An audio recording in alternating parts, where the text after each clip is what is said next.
Hey guys, what's up? Welcome to a video where I'm teaching you what you should be investing your hard-earned money in. As you can see in the top right, I have about $1,000,000. Some of you, this is going to be smaller or bigger. I'm going to gradually increase in what you should invest in and what will get you the best bang for your buck, if you know what I mean. So now let's get in. Um, So, something that I always recommend to earn money is to use other people's spawners. But if you can make and invest enough money, create your own spawner, because people will come and use it, and then you can do that.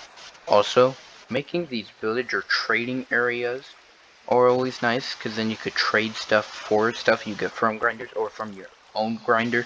But like 32k spider spawners at like 55k for me roughly costed me like $1.2 million.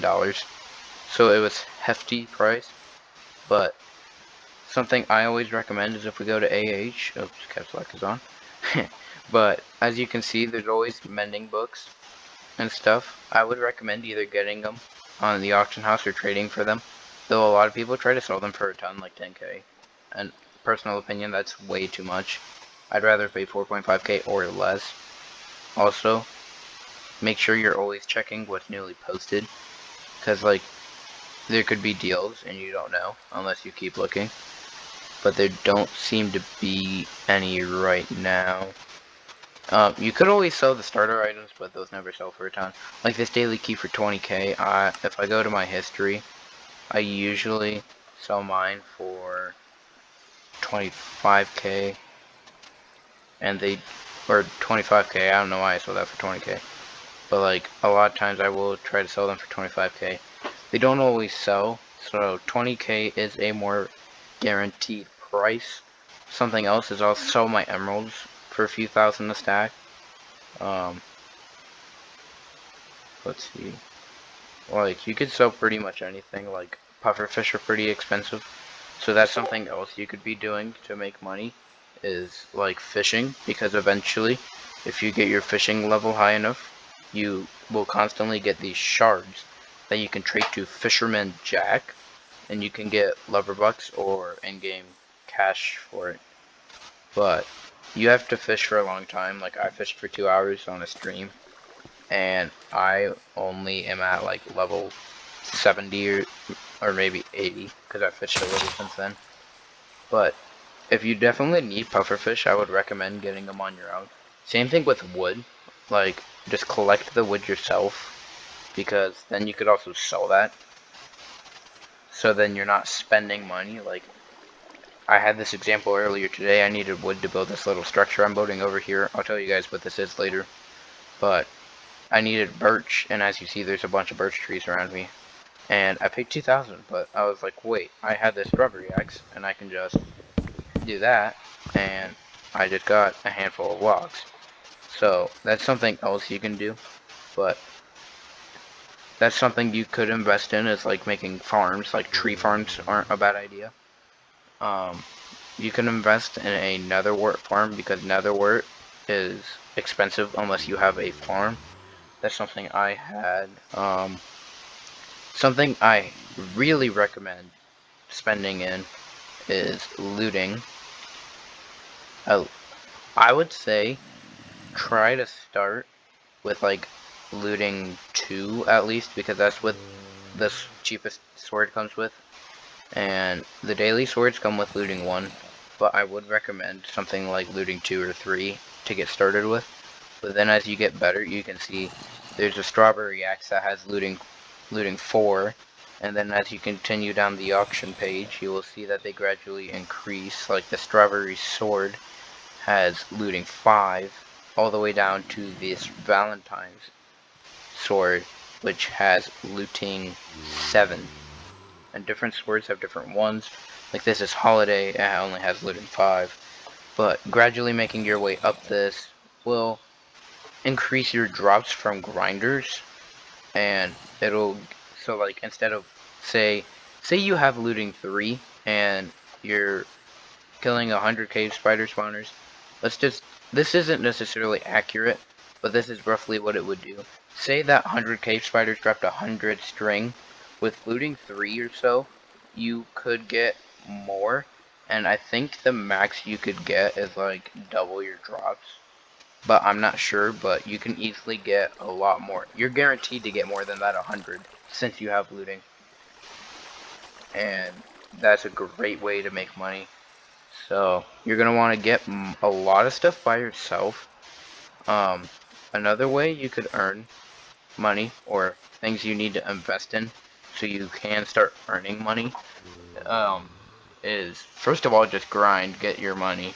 Because once you get your money, then you could get things like creeper spawners or use someone else's, and it's easy to sell these rockets and stuff. Or once you get an elytra like I have, you constantly need rockets so you can fly around, because an elytra isn't very good unless you have, oh, a vine grew right there. Sorry. But an elytra isn't super effective unless you get those rockets, because now once I pull out these rockets, you can see that I equip them, and stupid food.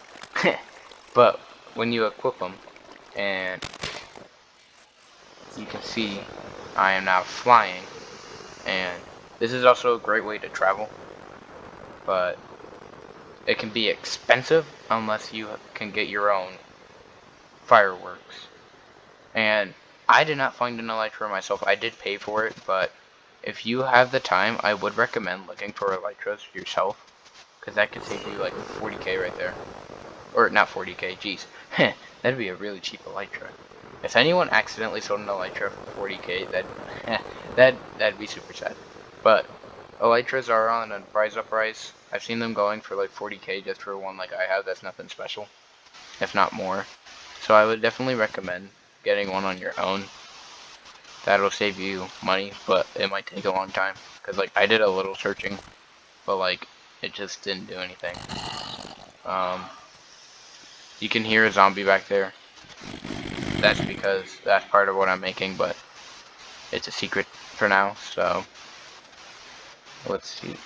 You should also invest in tools. Tools are definitely important.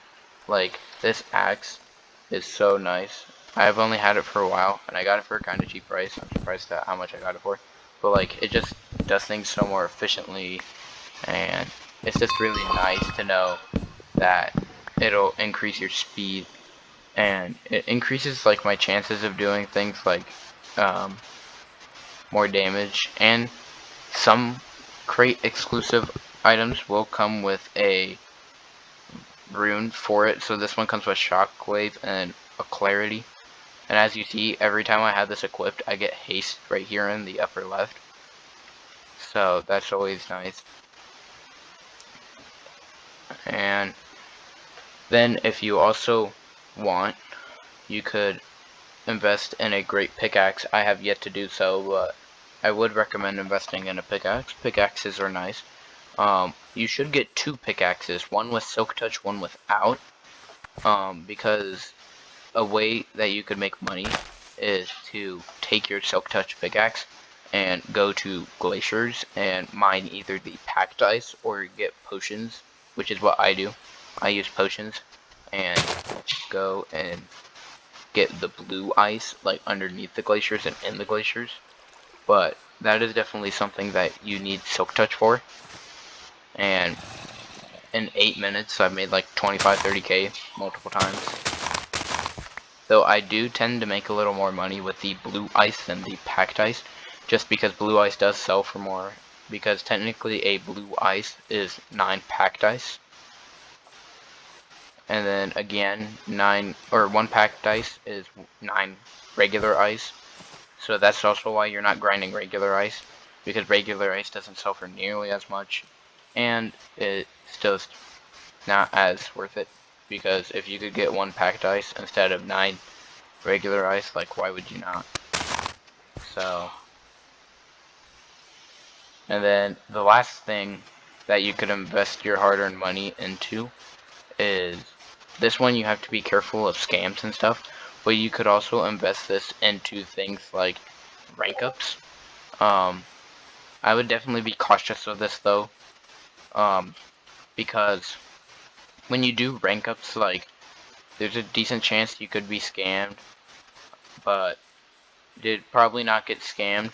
I would like kind of, I wouldn't say like become friends, but like build a little bit of a relationship with the person, like get to know them a little, so then like you actually know their character and know they're not gonna scam you as much compared to some random guy who's like, I'll do a rank up, but like if I do slash kit now, like also make sure you're claiming the noob kit. It's not very good, but it's free stuff. But I get now the taste bud kit, and I get taste bud armor, in which I can sell, and you get kits all the way up, going from spitball to liquor. But I would definitely recommend getting it. But if I do recommend getting rank ups, I would totally recommend this. You just got to be cautious of people who are going to scam you, because people are going to be like, yeah, I'll do a rank up, and then you pay them and it doesn't happen. So you got to make sure that they're not going to scam you. But then also just don't waste your money. Like, I understand that there's technically no waste of money as long as you're using it right, but like if you see something like one stick on the auction house for like $100,000, don't buy it. Like, be a little logical in your spending. But in essence, I would say just buy what makes you happy and what you want, because this game is all about you and what you want to do. But those are some of my recommendations on what you should buy. Please leave a like and subscribe. We are quickly approaching 200 subscribers, and when we do, we will probably do another giveaway on the server. I don't quite know what yet. I think I will give away my old public mob grinder with no spawners, but we have to hit 200 before I determine. But then there'll also be other stuff. But make sure that you like and subscribe so you can be on my channel for other Loverfella content, and check out some of my other videos like how to claim and trust people, so then you can start things like your own farm so you don't have to worry about people grieving you and stuff. But that's all for this video.